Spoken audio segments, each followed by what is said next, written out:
50 okay एकदम okay. अरे तुम्ही काय केलं? सुरतला गेला, तिथनं गुवाहाटीला गेला, तिथनं गोव्याला गेला, तिथनं मुंबईला आला, काय केलं? कुणाल कामराने एकनाथ शिंदेंवर केलेल्या गाण्यामुळे एक नवा वाद सुरू झालाय। शिंदेंच्या शिवसेनेच्या आक्रमक कार्यकर्त्यांनी जिथे हे शूट झालं तिथे तोडफोड केली। अनेक सत्ताधारी नेत्यांनी कामरावर कठोरात कठोर कारवाई करण्याची मागणी केली। कुणाल कामराने यानंतर पोस्ट लिहत आपली बाजू मांडली।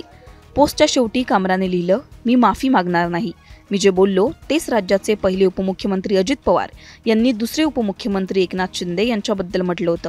कुणाल कामराच्या या स्टेटमेंटनंतर अजित पवारांचे जुने व्हिडिओ आता व्हायरल होतात। मे 2023चा हा व्हिडिओ पहा। गद्दारी करून 50 ओके एकदम ओके।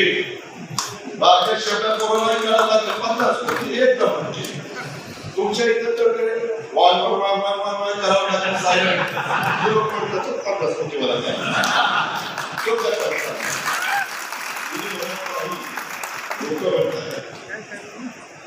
मुळाला बैलाच्या अंगावर 50 ओके एकदम ओके आम्ही सांगितलं होतं, लोकांच्या पर्यंत ते पोहोचलंय।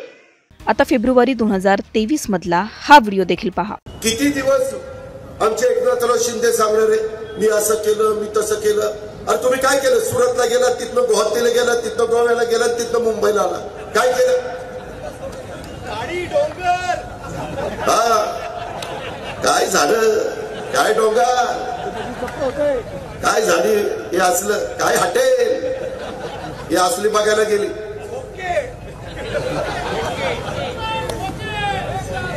आता 50 ओके एकदम ओके आम्ही म्हणतो का जनता म्हणते? हे लोकांना नाही आवडत। कुणाल कामराने गायलेल्या गाण्यात गद्दार, गुवाहाटी या शब्दांचा उल्लेख केलाय। तेच शब्द अजित पवारांनी विरोधी पक्षनेते असताना एकनाथ शिंदेंसाठी त्यांच्या या जुन्या भाषणांमध्ये वापरलेलं दिसतंय। या व्हायरल व्हिडिओवर आता अजित पवार काय उत्तर देतात हे पाहणं महत्त्वाचं असणार आहे।